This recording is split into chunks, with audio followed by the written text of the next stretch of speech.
probably didn't know this at the time, but my name is Hamda Yusuf. Well, actually, I guess it's a little more like Hamda Yusuf, Abdal, Mohammed Hussein, Mohammed Mahmoud, and before you even say anything, stop. Because I already know that my name probably puts up more flags in an airport than a Mexican driving in Arizona. Know that the deep, piercing stares are directed at my hijab and not my infectious smile. Know that I'm already judged, not for who I am, but for what I wear. And just for the record, it isn't called a towel. But somehow, despite all that self-pity, I was helped to realize that it really shouldn't matter how you perceive me to be. It should only matter how I perceive myself to be.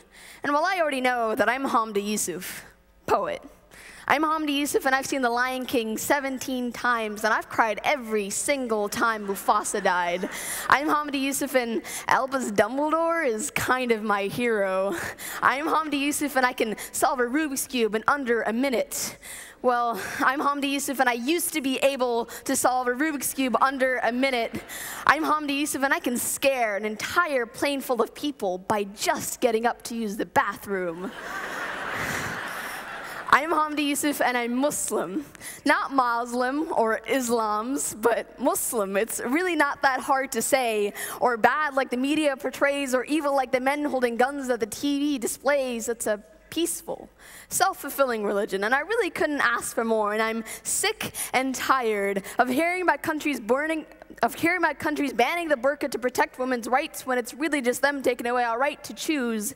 And since when has it become okay to take off the layers, but illegal to try and put them back on? Is it me, or is the world going insane? Threats of burning Qurans and protesting against building mosques as if we had done something wrong besides fight for the American dream we were told to fight for. And you, every Muslim is a terrorist, and every terrorist is the Muslim you. I get all my facts from Sean Hannity. You have the audacity to tell me there's no such thing as Islamophobia in the world? Well, I'm sorry, because I wrote you a poem, and it goes a little something like this. Roses are red, violets are blue. You're a fucking racist, and so's Fox News. You see,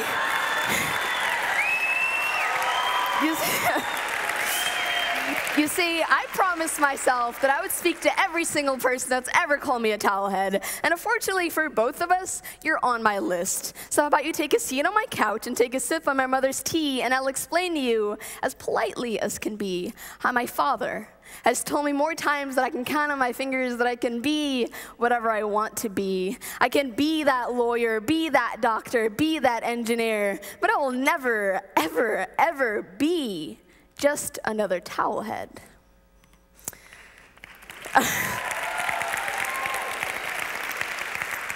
So I am a spoken word artist, which is really just a fancy way of saying I enjoy telling stories. And perhaps to a lesser extent, I enjoy having audiences clap for me for telling those stories. It's just a perk of the job, I would say. Growing up, stories were some of the most consistent things in my life, and the ones my parents told me were some of the most important ones. And I didn't understand when I was a child, but they always had a sense of urgency about them. And it was because my parents were fighting a battle. Every day I came home from school, I came home knowing a little more English than I knew Somali. And that scared them. And it scared me because I felt myself slowly losing my language as it was being replaced by English. So the stories my parents told me became a way of resistance. It was a way of fighting back and of preserving my language as well as my culture. Those stories were incredibly important to me, and one particular one that my father told me was probably the most important one. He enjoyed telling me about the ancient traditions, true ancient traditions of Somalia. And one of these ancient traditions was of poetry, gabay, which means poetry in Somali.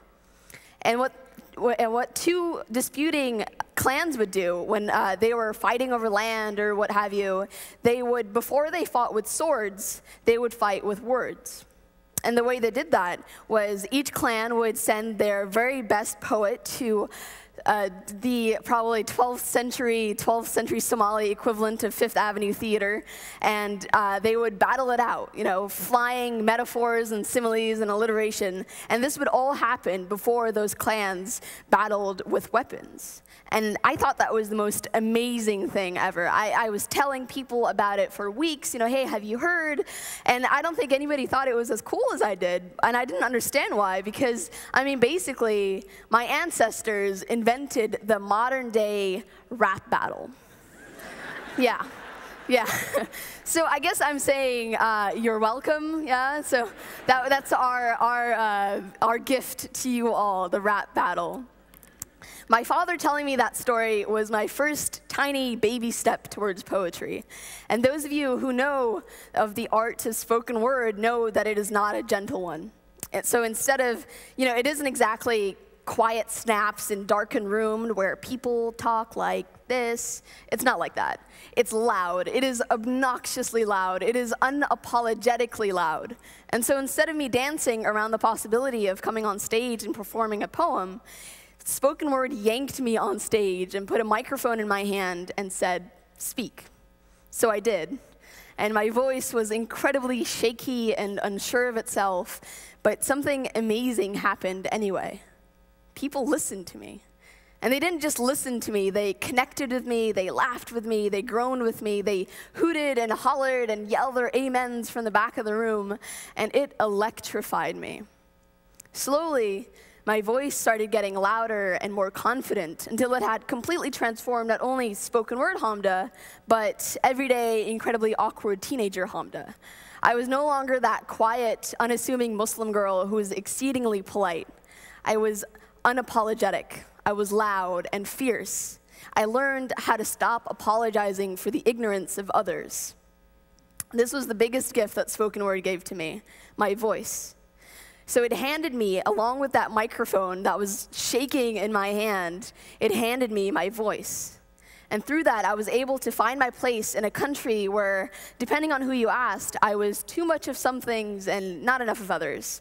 I was simultaneously too black and not black enough. I was too Muslim, not Muslim enough. I was weird and foreign and totally un-American. But I found my place in all of that. So this is me passing on the torch to you, giving you your microphone and your voice. Because we all have stories that are important. You might not think that they're very important. You might not think that they're funny or that they're too angry like I thought about my stories. But they are yours. They are uniquely your poems, your stories. So this is your homework for tonight. I want you all to go home, tell a story to somebody. Tell your story to somebody. Your husband, your wife, your boyfriend, girlfriend, your cat, your dog. You can stand in a mirror and tell your own story to yourself, because sometimes our most important stories are ones that we hide from ourselves. And if you want, you can come find me after this and tell me your story. I promise I will listen as wonderfully as you all have been listening to me. And before I end my talk, I'd like to share one more of my stories with you. To the boy with the bleary blue eyes who told me racism is over. It's really not. You see, the very fact that you felt the need to share this little tidbit of information with me really proves the opposite of your point. Funny how it always seems that the people who claim racism has ceased to exist are the very same people who experience it the least. I wonder if there's a connection there. Spoiler alert. There is. When this boy told me of his colorblindness, I smiled and nodded, much like I had been doing for years, but today was not the day for my Seattle-like passive aggression, and so I snapped and wrote him a poem. Dear boy with the bleary blue eyes, when you tell me racism is over, you are telling me my battles are no longer worth fighting. When you question why we even bother to march and protest, you are telling me I have no place in your carbon copy world. Let's ignore the fact that a man called me a nigger on the bus last week and somehow managed to make me feel ashamed and embarrassed. Let's ignore the people who told me I only got into college because of the excess melanin on my skin and somehow failed to realize that on most days, I'm the only black dot on the horizon in my lecture halls. Let's ignore the actors who go on racist rants and then have the audacity to say that they're not actually racist. I'm sorry, but if you're yelling at a heckler and the first word that comes out of your mouth is nigger, you just might be a racist. If I've just met you and the first thing you do is tell me a black joke, and when I get offended, you tell me to stop being so sensitive, you just might be a racist. If you tell a black person to take the bone out of their nose before talking to you, you just might be a racist. If we've just had a 10-minute conversation regarding the merits of military intervention in Syria, and you end it by saying, "You're just so articulate for a black girl."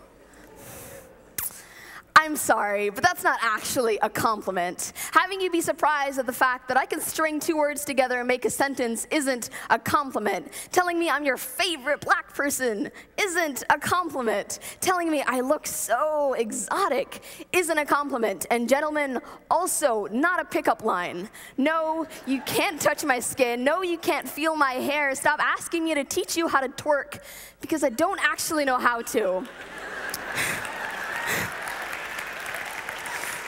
When you mispronounce my name for the 10th time in a row and refuse to learn the correct pronunciation, it does not tell me you find other languages challenging. It tells me you find other languages inferior. My name was handed down to me by my forefathers. Look closely enough and you'll find an uprising between its letters, a revolution as a middle name, and a refugee camp as a hyphen. No, you can't give me a nickname. My name is Hamda. 2 syllables. Clap it out if you need to. Thank you. Thank you all. Thank you.